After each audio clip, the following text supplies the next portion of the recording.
Ouça agora, com o pastor Teófilo Karkli, palavras proféticas e promessas. Pastor Karkli está usando o poder da web e da rádio para avivar o povo de Deus nesta geração. Com vocês, palavras proféticas e promessas. Que alegria neste momento poder transmitir mais uma palavra de Deus para o seu coração.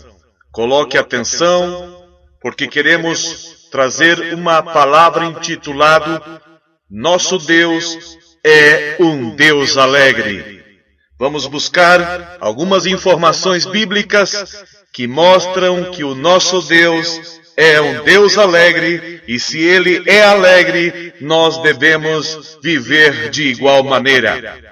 Livro do profeta Sofonias, capítulo 3, versículos 14 ao 17. Diz assim a santa e poderosa palavra do Senhor: Canta alegremente, ó filha de Sião, rejubila, ó Israel, regozija-te e exulta de todo o coração, ó filha de Jerusalém. O Senhor afastou os teus juízos, exterminou o teu inimigo. O Senhor, o Rei de Israel, está no meio de ti. Tu não verás mais mal algum. Naquele dia se dirá a Jerusalém: Não temas, ó Sião, não se enfraqueçam as tuas mãos. O Senhor teu Deus, o poderoso, está no meio de ti, Ele salvará. Ele se deleitará em ti com alegria, calar-se-á por seu amor, regozijar-se-á em ti com júbilo. O tema desta pregação, desta mensagem, é muito gostoso de falar, é muito sugestivo. Saber que Deus é um Deus alegre e que se deleita em mim com alegria é algo impressionante. E nós vamos descobrir por que Deus é um Deus alegre. E segundo a palavra do Senhor, a alegria, ela é uma decisão. Nós podemos aprender com o exemplo do profeta Abacuque, no seu livro, capítulo 3, versículo 17 e versículo 18, quando ele diz: Ainda que a figueira não floresça, nem haja fruto na vide, ainda que decepcione o produto da oliveira, e os campos não produzam mantimento, ainda que as ovelhas da malhada sejam arrebatadas, e nos currais não haja gado, todavia eu me alegrarei no Senhor, exultarei no Deus da minha salvação. Que tremenda decisão é essa, com toda essa escassez, com toda essa necessidade, que a figueira não havia florescido, que não havia fruto na vide, que os currais pudessem estar vazios. O profeta Abacuque dizia: Todavia eu me alegrarei no Senhor e exultarei no Deus da minha salvação. Um bom exemplo para você e para mim, que me ouve nesta ocasião, de tomar essa atitude, essa decisão de se alegrar no Senhor.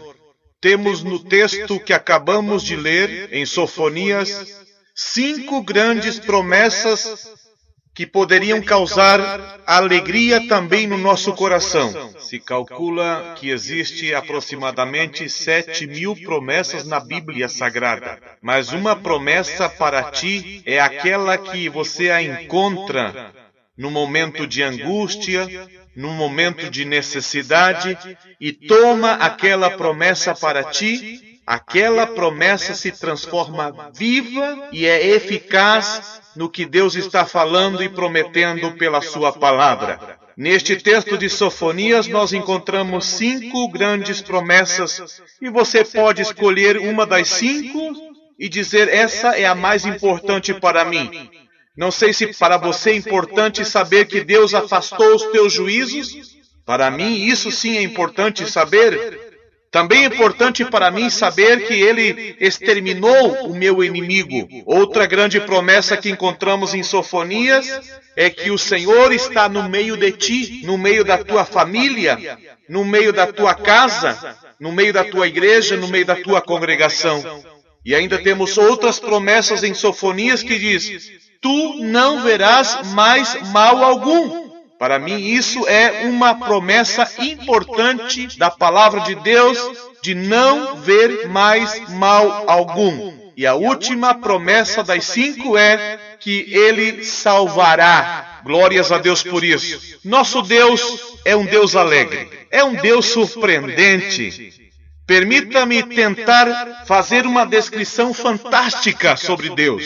Primeiro, Deus conhece instantaneamente, sem esforço algum, cada coisa e todas as coisas, cada mente e todas as mentes, cada espírito e todos os espíritos, cada lei e todas as leis, todas as relações, todos os sentimentos, todas as causas, todos os pensamentos, todos os mistérios. Deus conhece todos os segredos, cada segredo não revelado. É impressionante saber também que Deus nunca descobre nada, nunca se surpreende, nunca se assombra, nunca busca informações, porque Deus conhece todas as coisas. E nesta ocasião estamos dizendo também que Deus é um Deus alegre. Quero mostrar neste momento as coisas que faz Deus alegrar-se. Quer saber comigo? Em 1 de Timóteo capítulo 1, versículo 11, entendemos que Deus é um Deus feliz. Diz assim a Bíblia: conforme o evangelho da glória de Deus bem-aventurado, que me foi confiado. Leio novamente: conforme o evangelho da glória de Deus, não existe vírgula, logo vem estas duas palavras, bem-aventurado.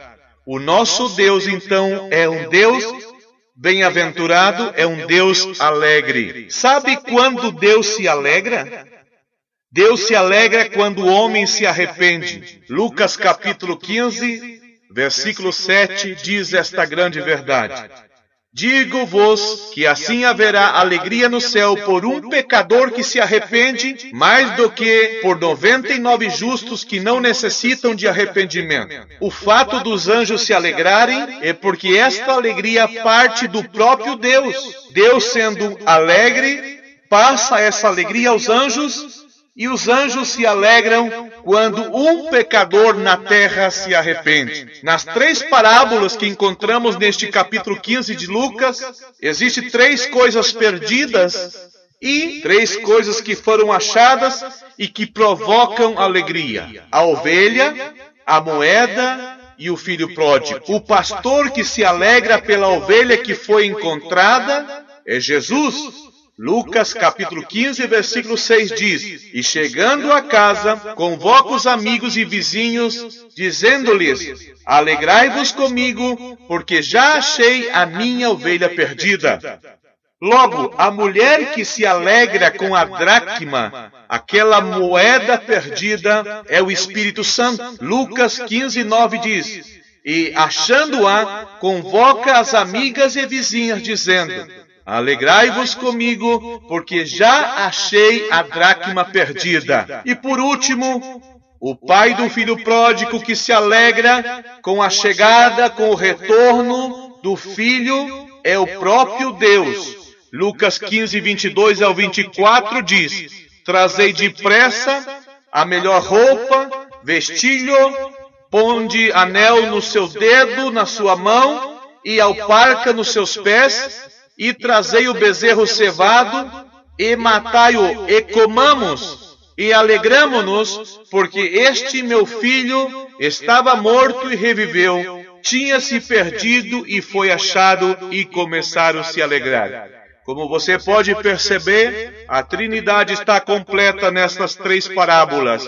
Está falando de Jesus como pastor, está falando do Espírito Santo como aquele que limpa a casa e encontra aquela moeda extraviada, e está falando do Pai Celestial que recebe de volta com alegria aquele filho que havia abandonado a sua casa. Deus continua atuando da mesma maneira, o Espírito Santo continua atuando da mesma maneira e Jesus Cristo continua atuando da mesma maneira. Assim que Deus se alegra, e esse seria o primeiro motivo que nós podemos causar alegria em Deus, é quando nós demonstrar arrependimento dos nossos pecados em nosso coração. A segunda razão que Deus se alegra é quando Ele tem a oportunidade de fazer o bem para nós. Como é que Deus tem a oportunidade de fazer o bem para nós? Muitas vezes nós não queremos deixar Deus atuar nas nossas vidas ao nosso favor para nos abençoar. E sempre temos aquela opinião contrária. Nos templos e nas igrejas por aí é ensinado que Deus é um ser cruel, implacável, que Deus é vingativo. Ficarão surpresos com o que eu vou dizer agora, ou com o que disse o profeta Jeremias do seu tempo, no capítulo 32, versículo 38 ao versículo 41. Diz assim a palavra do Senhor: e eles serão o meu povo, e eu lhes serei o seu Deus. E lhes darei um mesmo coração e um só caminho. Para quê? Para que me temam todos os dias, para seu bem e o bem de seus filhos depois deles. E farei com eles uma aliança eterna, de não me desviar de fazer-lhes o bem. E porei o meu temor nos seus corações, para que nunca se apartem de mim. Agora, observe essa frase: alegrar-me-ei deles, fazendo-lhes o bem, plantá-lo-ei nesta terra firmemente, com todo o meu coração e com toda a minha alma. Este é mais um versículo que prova que o nosso Deus é um Deus alegre, e Ele se alegra em poder fazer algo bom para mim e algo bom para ti. E o terceiro versículo que tenho nesta ocasião está no Salmo 104, versículo 31, que prova que o nosso Deus é um Deus alegre. Disse assim a palavra, Salmo 104, versículo 31. A glória do Senhor durará para sempre. O Senhor se alegrará nas suas obras. Vejamos então como Deus se alegra com as suas obras. Eu fiz 3 grandes observações aqui e quero mencionar neste momento. Vejamos como Deus gosta das cores, como Deus gosta dos cheiros e como Deus gosta das coisas com movimento. Primeiro precisamos falar que Deus gosta das cores. Eu até gostaria de perguntar qual é a cor preferida de Deus. Ele criou tudo colorido, mas me parece que Ele gosta de 2 grandes cores.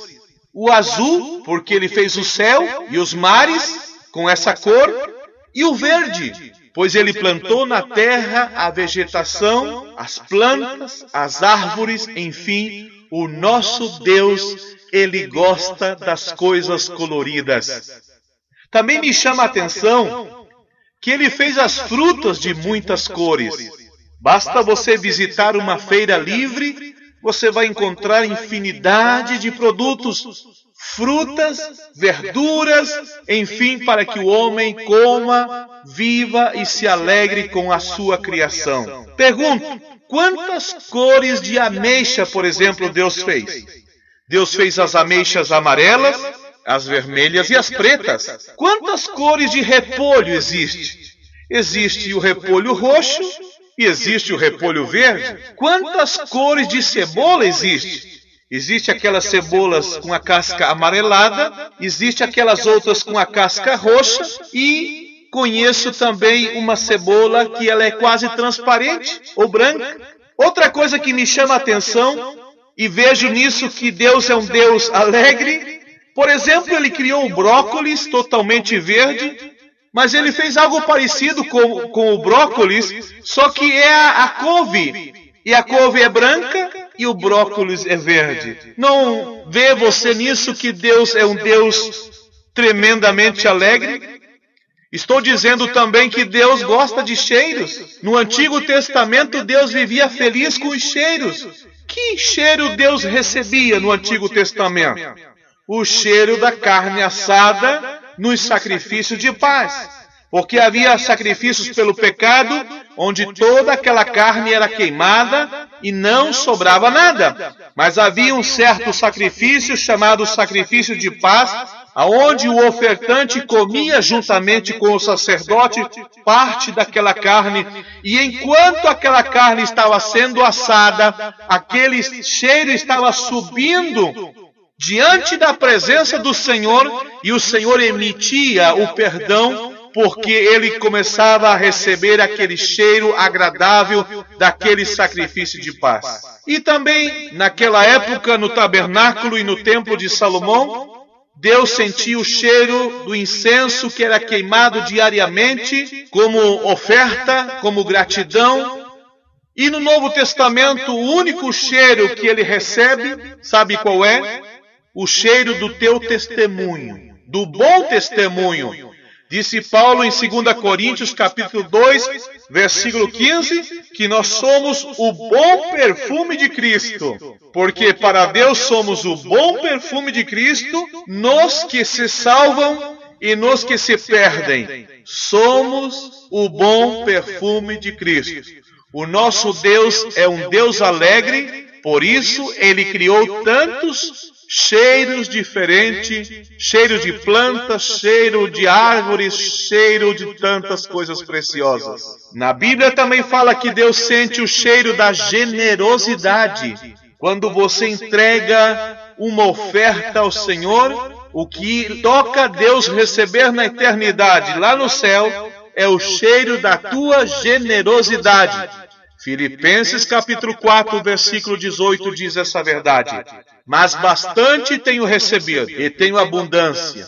Cheio estou, depois que recebi de Epafrodito, o que da vossa parte me foi enviado, como cheiro de suavidade e sacrifício agradável e aprazível a Deus.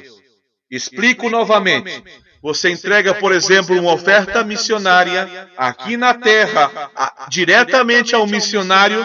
Deus olha do céu e recebe esse sacrifício e recebe essa oferta como um cheiro suave e como um sacrifício agradável a Deus. O maior e melhor cheiro no Novo Testamento é o cheiro do sacrifício de Jesus Cristo realizado na cruz do Calvário. Efésios capítulo 5, versículo 2 conta essa verdade. E andai em amor, como também Cristo vos amou, e se entregou a si mesmo por nós, em oferta e sacrifício a Deus, em cheiro suave. Então, meu amado, se nós andar em amor, Deus vai sentir o mesmo cheiro suave de nós. E o incenso que hoje já não é utilizado em nenhuma das igrejas evangélicas, o incenso de hoje é a oração. Apocalipse capítulo 5, versículo 8. E havendo tomado o livro, os 4 animais e os 24 anciãos prostraram-se diante do Cordeiro, tendo todos eles harpas e salvas de ouro cheia de incensos, que são as orações dos santos. E no Salmo 141, versículo 2 diz: suba a minha oração perante a tua face como incenso, e as minhas mãos levantadas sejam como o sacrifício da tarde. A tua oração está subindo diante da presença do Senhor? Estamos dizendo que Deus é um Deus alegre e que Ele gosta das cores, por isso Ele criou tudo bem colorido, que Ele gosta dos cheiros agradáveis e suaves, por isso Ele criou vários cheiros agradáveis diferentes um do outro, porque o nosso Deus é um Deus alegre. E outra coisa, Deus é um Deus alegre e Ele gosta dos movimentos. Todas as suas criaturas têm um movimento criado por Ele. Ele não criou nada estático, parado, fixo. Todos os seus planetas têm movimento. Todos os seus rios e mares têm movimento. Todas as árvores do campo têm o seu movimento quando ele sopra os seus ventos. Todos os animais de Deus se movem por terra, ar e água. Os répteis, os quadrúpedes e os peixes. Tudo Deus criou com movimento. A Bíblia fala do movimento dos animais. Olha só que lindo em Jó capítulo 39, versículo 1. A avestruz bate alegremente as suas asas, porém são benignas as suas asas e penas. Provérbios capítulo 30, versículo 29, fala também do movimento. Estes três têm um bom andar, e o 4 passeia airosamente. Está falando do leão, do galgo, do bode e do rei. A Bíblia fala do movimento dos ventos. Eclesiastes capítulo 1, versículo 6 diz o seguinte: o vento vai para o sul e faz o seu giro para o norte. Continuamente vai girando o vento e volta fazendo seus circuitos. Na igreja, hoje o vento é o Espírito Santo. E quando ele sopra, tem dois propósitos. Primeiro, limpar a eira, porque a igreja é comparada como uma eira. Segundo, desprender o aroma, desprender o bom cheiro dentro da igreja. Diz Cantares assim, capítulo 4, versículo 6. Levanta-te, vem norte, e vem tu, vento sul, assopra no meu jardim, para que destilem os seus aromas. A Bíblia fala também do movimento dos planetas. Salmo 104, versículo 19. Designou a lua para as estações, o sol conhece o seu ocaso. Salmo 113, versículo 3. Desde o nascimento do sol até ao acaso seja louvado o nome do Senhor. E ainda a Bíblia fala do movimento das águas. Eclesiastes capítulo 1, versículo 7. Todos os rios vão para o mar, e contudo o mar não se enche. Ao lugar para onde os rios vão, para ali tornarão eles a correr. E Salmo 89, versículo 9 diz: tu dominas o ímpeto do mar, quando as suas ondas se levantam, tu as fazes aquietar. Com estas coisas, com estes versículos, com estas expressões, podemos ver que Deus é um Deus alegre. Ele fez tudo com cor, Ele fez tudo com cheiro e Ele fez com movimento. Que Deus te abençoe em nome de Jesus.